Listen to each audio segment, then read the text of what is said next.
To EMR504. This course is Socio-Cultural Factors in Literacy. My name is Beth Walsh-Moorman. I will be your instructor for this course. And today's module we're going to be looking at a course introduction, sort of an overview of some of the learning theories that are central to what we're going to be doing in the next couple of weeks. So that takes us to today's goals, where we're going to really look at three frameworks of psychology: the behaviorists, the cognitive developmentists, and then social learning theorists. And really we're going to start to hone our focus on social learning theory. And then we're going to begin to explore the implications of social learning theory on today's classroom literacy practices. This is just the beginning, because that's really going to be the whole focus of this course in a nutshell. All right, so let's kind of get a little bit of some perspective on the learning theories that have shaped modern education practices by looking backwards. We're going to look at behaviorism. You will recognize behaviorism probably from basic psychology classes, people like B.F. Skinner. But it really roots back to the end of the 19th, beginning of the 20th century. And Thorndike, who you may or may not remember as being sort of the founder of the modern IQ test and standardized testing, began a theory of law and effect that posited that responses that produce a satisfying effect in a particular situation become more likely to occur again in that situation, and that responses that produce a discomforting effect become less likely to occur again in that situation. So essentially what he's saying is, if something has a positive effect in a situation, we will continue to do it. If it has a negative effect, we will stop doing that. B.F. Skinner built upon this idea by looking much more closely at the process of extinguishing or reinforcing the behaviors. He looked at, he wanted to focus in on that. And what he designed was a theory of operant learning. Operant learning occurs through rewards and punishments for behavior. An individual makes associations between a behavior and a consequence. What emerges then is behavior analysis. We can begin to analyze behavior by looking at a response to a reinforcement, an extinction, discrimination, and behavior shaping. So that really means that we can start to apply this theory of, this idea that cause and effect becomes kind of central to our behaviors. Okay, so when we think about this in terms of the classroom, we can look at behavior modification. Behavior modification is a set of therapies or techniques based on operant conditioning. The main principle comprises changing environmental events that are related to a person's behavior. For example, the reinforcement of desired behaviors or ignoring or punishing undesired ones.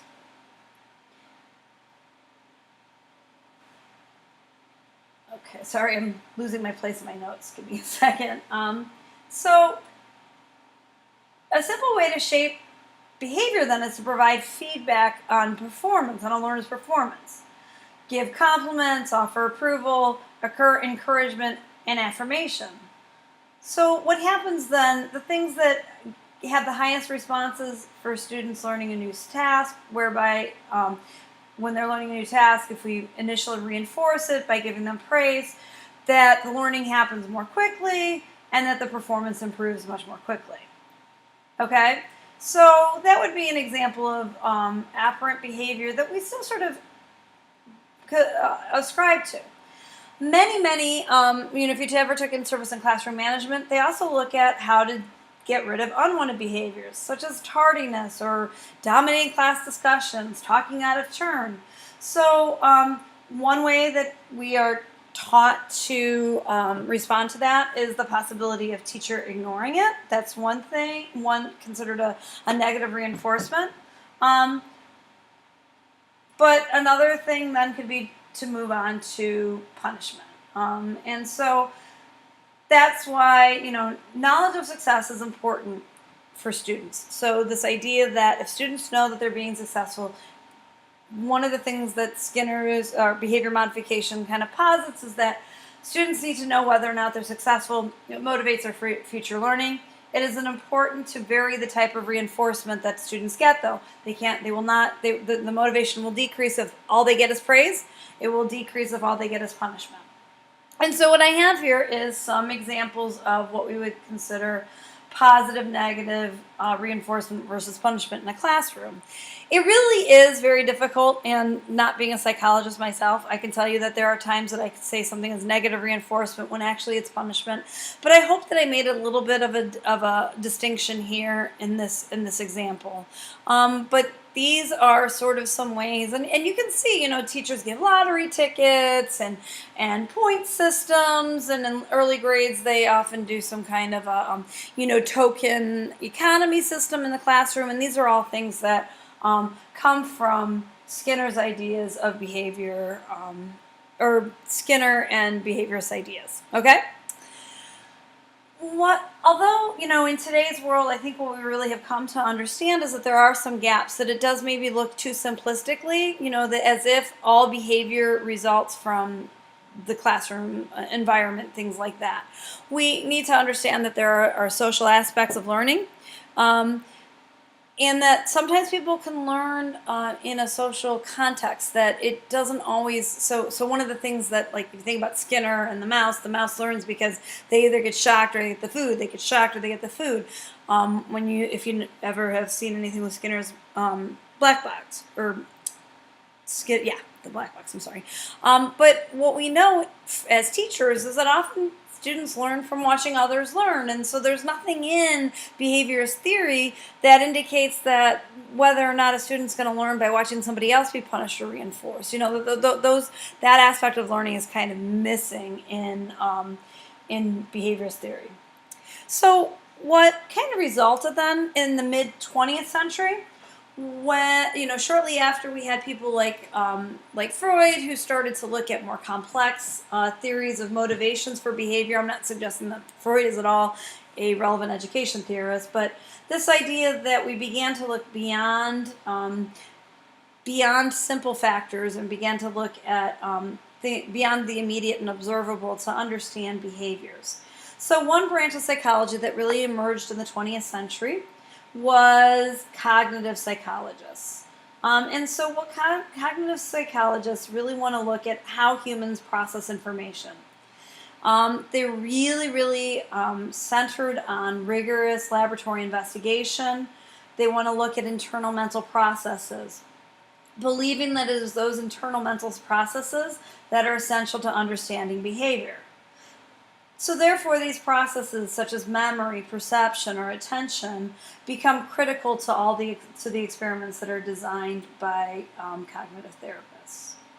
So cognitive therapy then is one branch of psychology that really still is important, and I think you'll recognize one of the key thinkers in cognitive psychology is Jean Piaget and his theories of development. Piaget's theory suggests that children move through 4 stages of mental development. His theory focuses on how children acquire knowledge and the nature of intelligence gained from the learning. He believes children take an active role in the learning process, acting much like scientists as they perform experiments, as they make observations, as they learn about the world. As kids interact with the world around them, they continually add new knowledge and build upon existing knowledge, often adapting previously held ideas to accommodate this new information. So I used to believe that my mother disappeared off the face of the earth when I couldn't see her. Then I started to notice that I can hear my mother in the other room. Now I have to go back to my first idea that my mother disappeared off the face of the earth to when I didn't see her, to kind of reconsider that. And then I start to get this idea of object permanence, that an object can be here even when I can't look at it. So those are sort of the ideas that Piaget had. Key ideas such as schema, assimilation, and accommodation, key education theories, things that you probably even today use in the class or in your practices, classroom practices, those are rooted in Piaget's theory. So I'm going to show you a really important quote from Jean Piaget, because even though the last theorist that I'm going to look at was somewhat critical of Piaget's theories, so let's take a minute. Piaget believed that the stages, were really getting us into formal operation, which is where we can have abstract logic and reasoning, where we can strategize and plan. And what he says is really it happens in a series of stages that are kind of tied to our maturation as well. And so I'll give you a second to look at those theories in case you haven't. And then I'm going to put up the quote again so that we can think about what the implications of Piaget's theory. So I'll give you a second.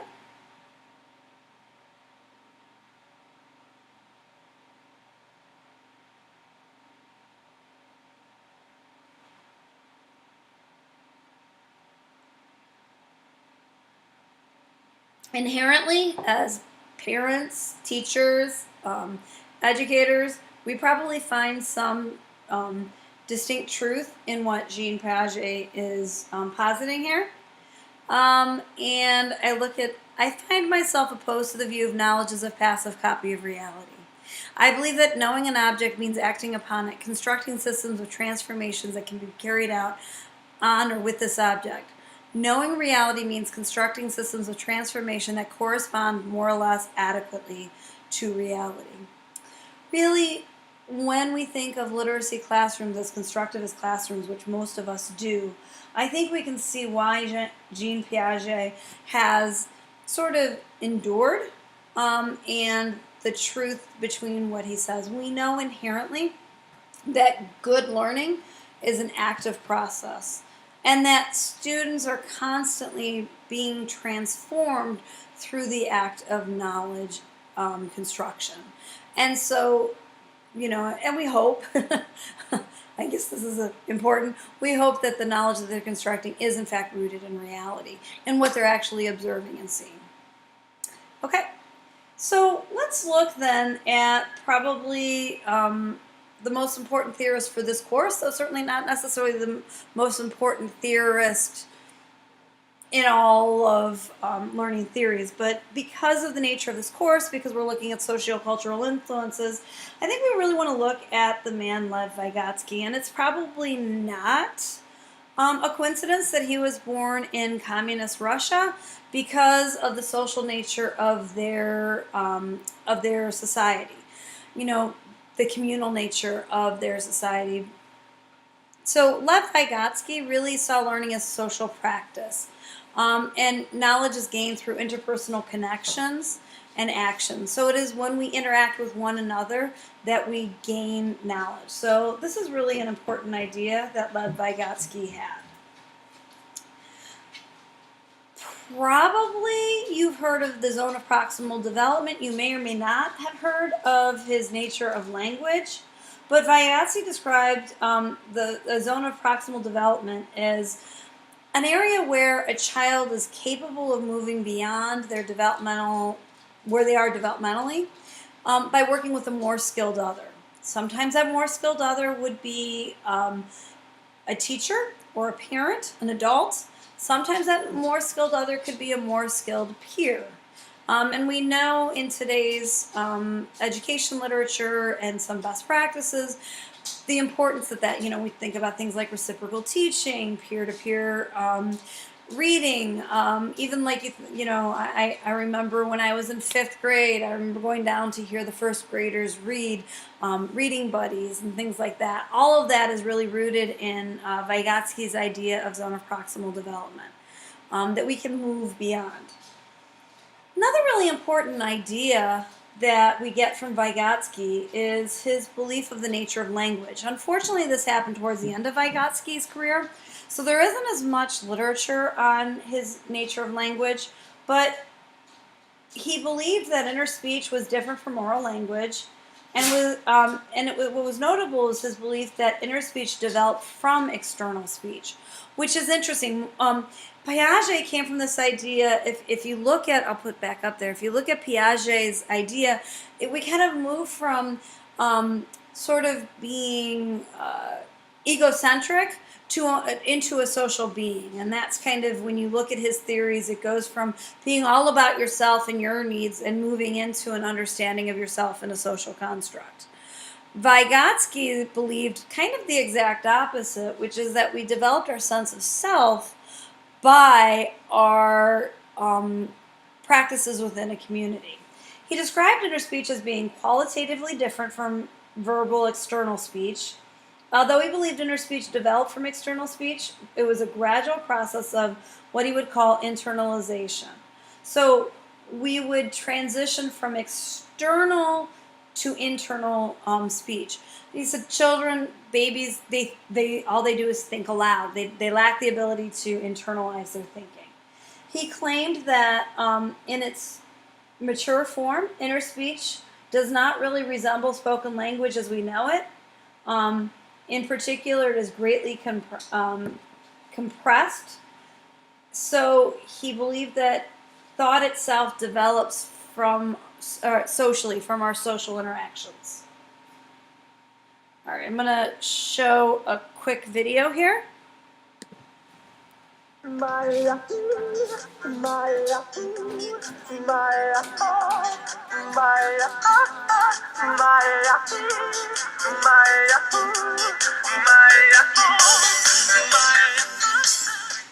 Piaget argued development precedes learning, holding that we interpret the world through mental schema, allowing us to make sense of our environment.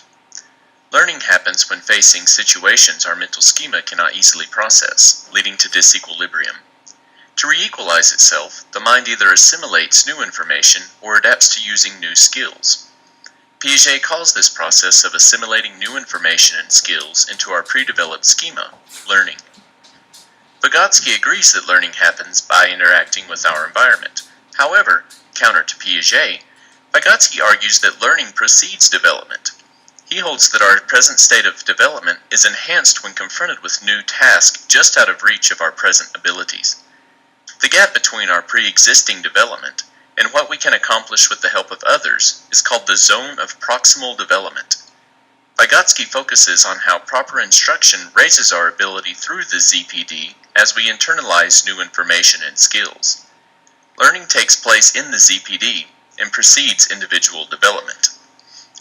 Piaget's theory deals more with states of development and mental schema, in line with Kant. Vygotsky's dialectical theory focuses mainly upon how instruction and society at large impacts learning, in line with Marx and Hegel. I find Vygotsky's theory more valuable as an educator because it focuses on the role teachers and society play in student learning and development.